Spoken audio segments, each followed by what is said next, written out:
بسم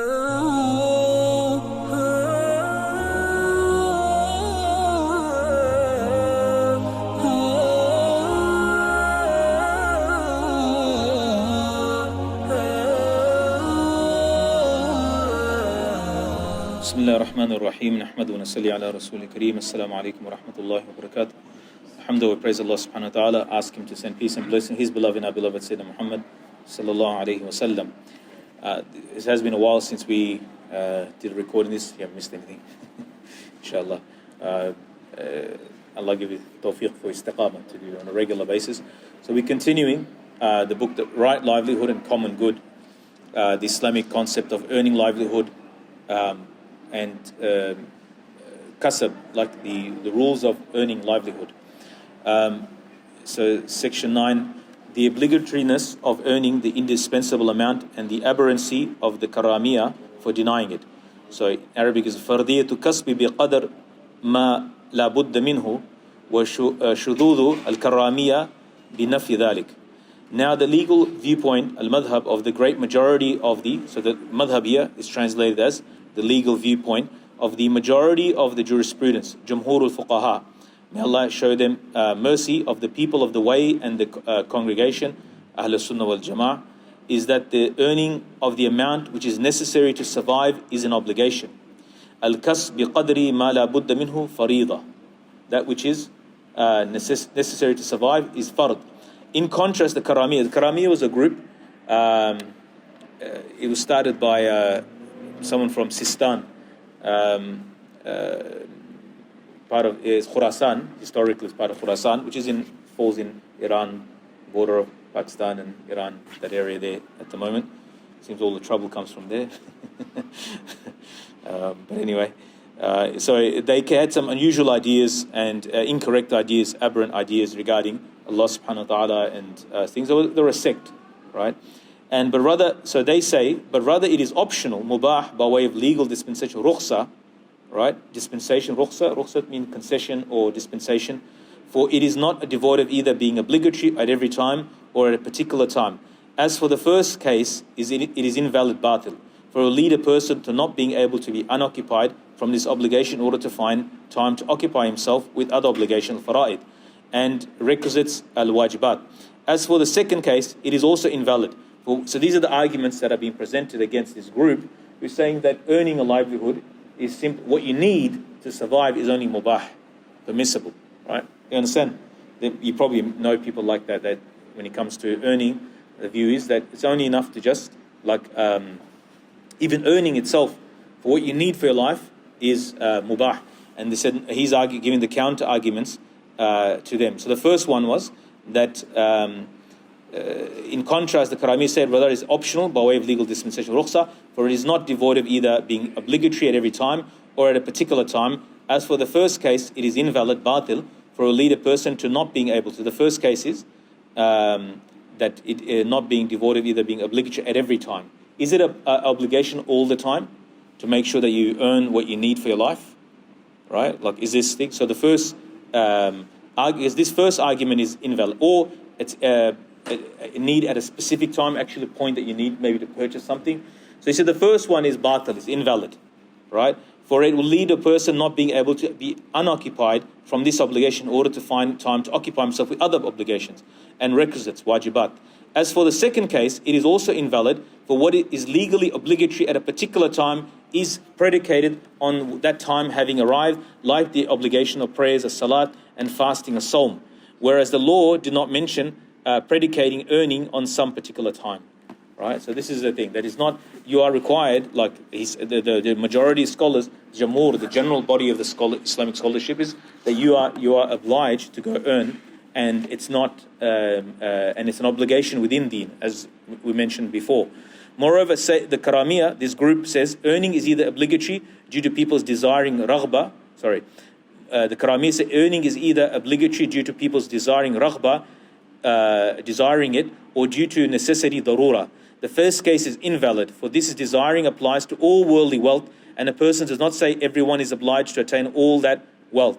The second case is false, and for that what is obligatory due to necessity only becomes obligatory when there is an actual necessity, but when the necessity actually occurs, one is thereby rendered incapable of earning, and so how can an obligation be postponed until the situation arises when one becomes too weak to work?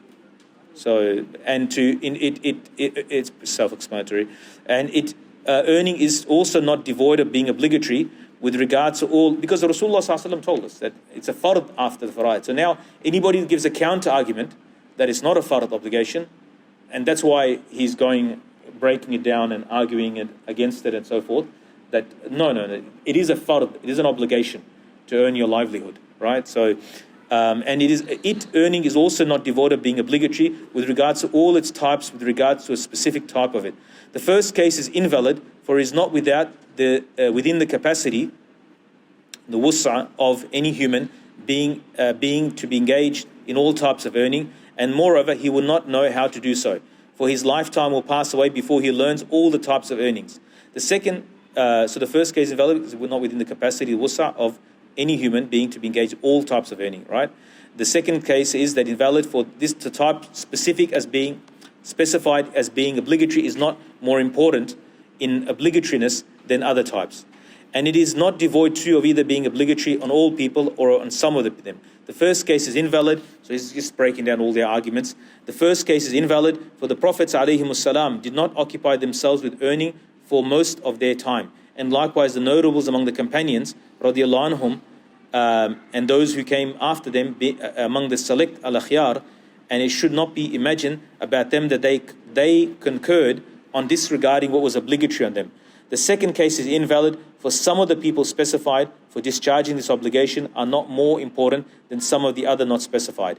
Therefore, it becomes clear that earning is not in the least an obligation. The proof of that is that it was in the least obligatory than to be. The proof of is that if it was in the least obligatory, then to be profuse in it would be commended, or it will be supererogatory nafla, and of the status of the devotional observes ibadat. Whereas to be profuse in it is actually reprehensible, madhmum. As Allah subhanahu wa ta'ala says, know that the life of the world is but a diversion and distraction, and ostentation and boasting among yourselves, and striving for more and more property and children. It is like rain whose growth pleases the tillers, then dies out and you see it turn yellow, and then it crumbles, and in the hereafter there is severe agony.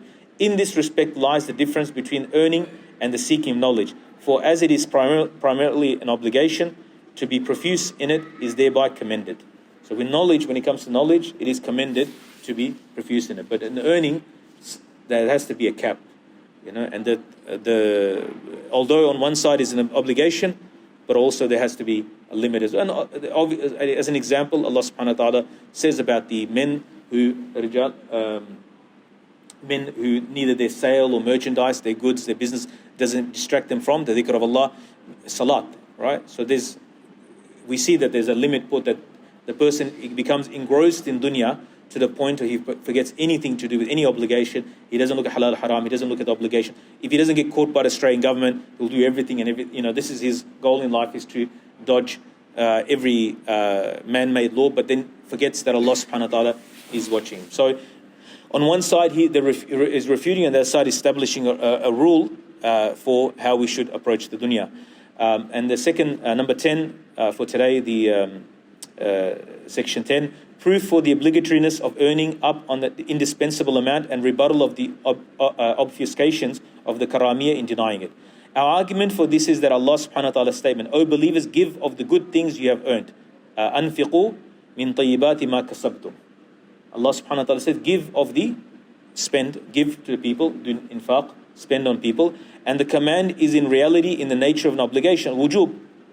That there's a amr here, and amr is for wujub. The rule, when an order is given in Arabic, it necessitates an obligation, right? Now you have to do it. It becomes wajib. So there's a rule it's an Arabic language rule that applies to fiqh. Al-amru lil-wujub. Amr is for wujub. An order, command is given that now is wajib, unless something can be brought that says otherwise. Right? Unless something comes and it says something otherwise from an ayat, Quran or hadith that comes and explains, elaborates and explains what it is. If there is nothing, then that is an amr, it's wajib, and it's an obligation that has, like aqimus salah is an amr, it's an order. It's in the form, linguistic form, in the language form, the sigha, the form of amr. And if it's an amr, watu zakah, it's an obligation, right? But then we know that there's extra rules for zakat. That is this fard on everybody? No, it's fard on those who have nisab, they have the wealth and so forth. So it's an order, unless something else is brought to tell you otherwise in a specific case. Or in general as well, something can be, like for example, Rasulullah sallallahu alaihi wasallam said, like there could be hadith encouraging to do siwak, right? To use the siwak. But then Rasulullah sallallahu alaihi wasallam said himself that if it wasn't so difficult, my ummah, then I would have made it fard. That statement tells you that it's not fard, it's not wajib. And the command is in reality in the nature and obligation for giving an infaq out of what is earned. Al-Maksub cannot be conceived except after earning al-Kasb, and whatever which is indispensable for the discharge of an obligation is itself an obligation. So Allah subhanahu wa ta'ala says, then when the prayer is concluded, disperse through the lands and seeking the bounty of Allah. That is seeking livelihood, al-Kasb. وَابْتَغُوا مِنْ فَضْلِ اللَّهِ. What's it before? In Salat al-Jum'ah, Surah Jum'ah. It's the beginning of it. Yeah, and then afterwards. That's before. So when the salat is done, Salat al-Jum'ah, then go out and seek the bounty of Allah. Right? And that is seeking in livelihood al-Kasb. And the command here is in reality of an obligatory nature. But if it is said that it was related from Mujahid and Makhul, that they said what is meant is the seeking of knowledge. Then we say what we have mentioned on the commentary, al-tafsir, is related to Rasulullah sallallahu alaihi wasallam, for he said the seeking of earning. So there is an explanation among the Salaf, is it Mujahid from the Tabi'een, right? So he's saying that one after Jum'ah to go learn, right, to seek knowledge, right? But he said that what we're mention is a tafsir from Rasulullah sallallahu alaihi wasallam. The seeking of earning, talabul kasb, after the prescribed prayers, as-salatul maktuba is an obligation after the obligation. Farida ba'd al-farida. So that hadith has been connected now to the ayat of Jum'ah.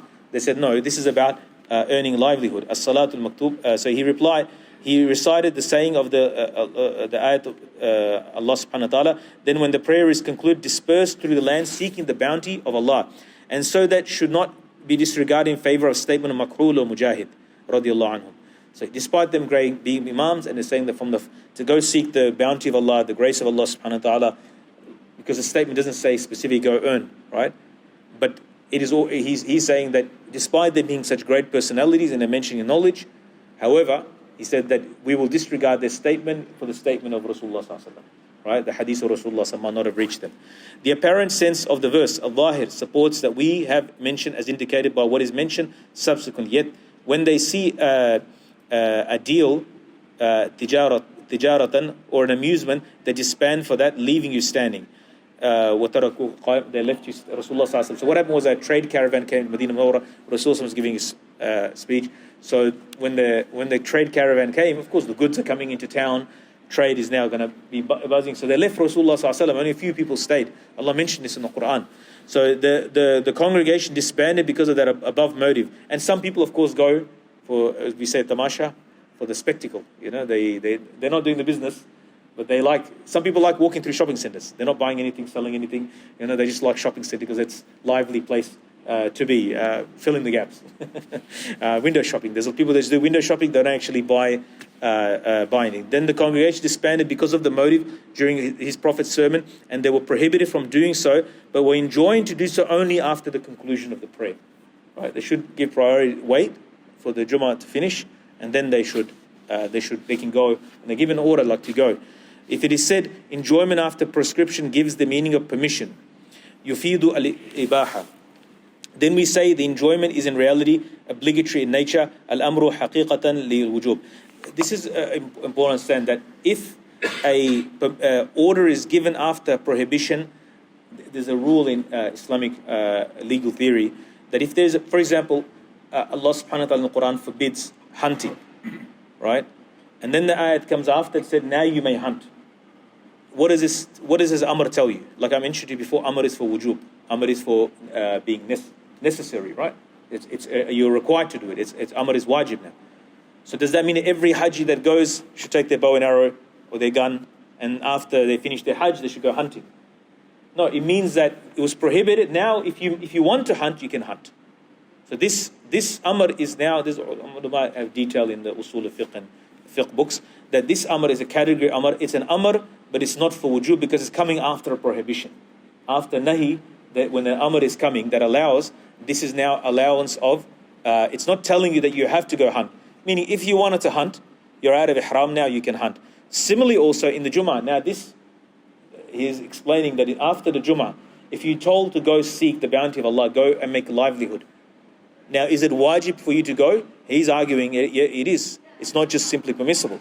That you should go out, take advantage, and seek the fadl of Allah. So anyway, if it is said the enjoyment after prescription gives the meaning of permission, yufidu al-ibaha, then we say the enjoyment is in reality obligatory in nature, al-amr haqiqatan lil-wujub. For if it were meant as a permission, just mubah, just simply permissible, and a dispensation, rukhsa, then he would have said, and there is no crime for you to seek from the bounty, fadl of Allah. And he, subhanahu wa ta'ala, as he, subhanahu wa ta'ala, said in another verse on the matter of commerce, in the course of traveling for the Hajj, it is no crime for you to seek bounty from your Lord. So when that word no crime, that's indicating towards ibaha, permissibility, not wujub. The proof of this is that Allah subhanahu wa ta'ala enjoins provisioning infaq for dependents, al-iyal. This is back to the original point, that the proof of this is that Allah subhanahu wa ta'ala enjoins, He orders, right, provisioning, al-infaqs, providing for dependents, right, wife and kids, and others such as wives, children, and women observing the iddah in the family. If there's a lady, she cannot earn, so it's an obligation of brothers and fathers and so forth to take care of the lady's expenditure. It is not possible or any lady that might be the family that husbands died, then the men of the family have to, it's their obligation, like brothers and a father and what sons and so forth, to take care of her, and because the husband is no longer there. And it is not possible to provide for them except by obtaining wealth by means of earning. And whatever by which the execution of an obligation is accomplished is itself an obligation. That, because now infaq is an obligation for wife, kids, right? Is an obligation. If this is an obligation, then the thing that infaq, then you have to do kasab to do the infaq. That's also wajib now. So he's arguing the points against the Karamiyah, who said, no, it's okay if you do it. Like, it's a sort of attitude they had. Common sense, al-ma'qul, attests to it. For in earning resides the aura of the world. Fil kasbi nidam al-alam. For Allah subhanahu wa ta'ala has ordained the endurance of the world until the time of its dissolution, and has rendered the earning of the servants the cause of their endurance and order. Whereas disregarding it, earning leads to the ruin of this order, and is sometimes something disallowed, mamnu'. And if it is said the endurance of this order is conditional on mating, tasafut between animals, but no one says that mating is obligatory, then we say, yes, Allah subhanahu wa ta'ala has indeed rendered the endurance of the world conditional on the mating of animals, and has structured carnal appetites into their nature. That carnal appetite is what motivates them to indulge in the act of mating. And so that the need does not occur to render that obligatory on them, so that they do not abstain from it. For nature, at-taba', calls towards the satisfaction of carnal appetite. But as for the seeking of earning, al-Iktisab, from the beginning, al-ibtida', there is a toil, kad, and weariness, ta'ab. Even though the endurance of the order of the world is conditioned on it. Hence, if it was not rendered primarily obligatory, then all people to the last person, an akhirihi, would be in accord on disregarding it. And if there's nothing in their nature that calls towards toil and weariness, therefore the law has rendered, Sharia has rendered it fundamentally obligatory.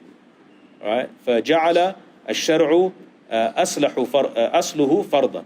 That the asl of kasab, earning life, is fard. That in itself it is a fard, in order that they do not find accord on disregarding it. And thus because then the people can come along and a large segment of society will just say, oh, we don't have to do this. This is not a requirement. But it's built in naturally into people, and it's the Sharia has then, and Sharia always goes according to the fitrah, and because it goes according to the fitrah, then Allah subhanahu wa ta'ala has made it fard in itself, right? Even because it's something that has to be done, it cannot be done without. And thus the objective is thereby attained. Just the last two paragraphs. Furthermore, all the divisions the Karamiyya have mentioned are invalid by virtue of what has been indicated by Imam Muhammad Rahimahullah. So Imam Sarakhsi is the one that is commentating. Imam Sarakhsi, I mentioned it right at the beginning. So Imam Muhammad ibn Hassan Shaybani Rahimahullah was one of Imam Hanifa's two star pupils, Qadi Abu Yusuf and Imam Muhammad. The Hanafi school is transmitted to us through the books of Imam Muhammad, the 6 books of Imam Muhammad, because Zahir Riwayah or the Al-Asl. These 6 books are the bedrock of the Hanafi fiqh school, madhab. And so Imam Muhammad wrote this book, Kitab Adab. Someone asked him, and I mentioned in the beginning, some of you might not be here. Someone said, why don't you write a book on zuhd? Right? Biraghbati, indifference to the dunya, turning away from dunya, like to become pious and to not be a person of dunya. He said, I wrote a book, it's called Kitab al-Kasb. Right? Because none of your ibadah, if you don't earn halal and consume halal and use halal, none of your ibadah and worship is accepted by Allah subhanahu wa ta'ala. Imam Sarakhsi came later on from Central Asia. Imam Sarakhsi came and he did a commentary on the works of Imam Muhammad. So he said, furthermore, all the divisions the Karamiyya have mentioned are invalid by virtue of what has been indicated by Imam Muhammad, rahimahullah. May Allah, the Most High, show mercy to him in his statement. The seeking of earning is an obligation, just as the seeking of knowledge is an obligation. Right? These divisions pertain to knowledge, and yet is fundamentally an obligation by consensus, bittifaq. Like there's no disagreement on this. And to so likewise the seeking of earning. The meaning of obligatoriness is what we have explained about the endurance of the order of the world by means of it, earning, and that is not found in seeking increase from it or the purpose of vying for. So the reason why you earn is not just to increase, right? Or to takathur, to compete, outdo each other. Right? This is not the point of it. Right? This is like he's putting like caveats at the end because someone reads it up to here and says, Bismillah, let's go hardcore, let's just go full, dive in the deep end of dunya and don't look left and right and think, no, there is spiritual diseases that will come from this dunya, keeping up with the Joneses, comparing each other's dunya, and just for the sake of getting more from the other person, you'll just get a better car because I want to get a better car from that person. So these are the amradul qulub, the sickness of the heart. So it's not like uncapped, unfettered, there are spiritual harms, and Imam Sarakhsi rahmatullah at the end points these out, that increasing, and then of course it's material wealth, then naturally, especially if you earn it yourself and you sweat for it, you love it. So an attachment develops to it. So you want to have more of it. So a hirs comes, which is a spiritual, it's from the amrad al-qulub, sickness of the heart, that a person wants more of it. So he has a lot, but he can't get enough of it. So, and also competing, mutual, and boasting, at-tafakhur. Then even worse, then another sickness comes out of it, which is tafakhur, to show pride that I have so much. And examples are given in the Quran in Surah Kahf, the 2 people of the garden, how one guy, and many other examples are given in the Quran about, and Allah subhanahu wa ta'ala indeed has censured the seeking of increase if it is of this nature. For He subhanahu wa ta'ala says, and boasting among yourselves and striving for more and more property and children. This is where the criticism comes when it comes to accumulating wealth. That if this is done, and boasting among yourselves, to have tafakhur and takathur, and these are the things that Allah subhanahu wa ta'ala has warned us about. Yes, go earn, it's a fard to earn, but then there's these limitations, and we have to be mindful, because ultimately we have to present our heart to Allah subhanahu wa ta'ala, we have to present our deeds to Allah subhanahu wa ta'ala, we have to go to Allah subhanahu wa ta'ala qalbun salim, with a sound heart. So the side effects are also mentioned at the end of earning. May Allah subhanahu wa ta'ala protect us from those, and may Allah subhanahu wa ta'ala give us understanding and tawfiq to practice what we say in here. Jazakumullah khairan. Subhanallah bihamdi, subhanakallah bihamdi, wa nashhadu an la ilaha illa anta, astaghfiruka wa atubu ilayk.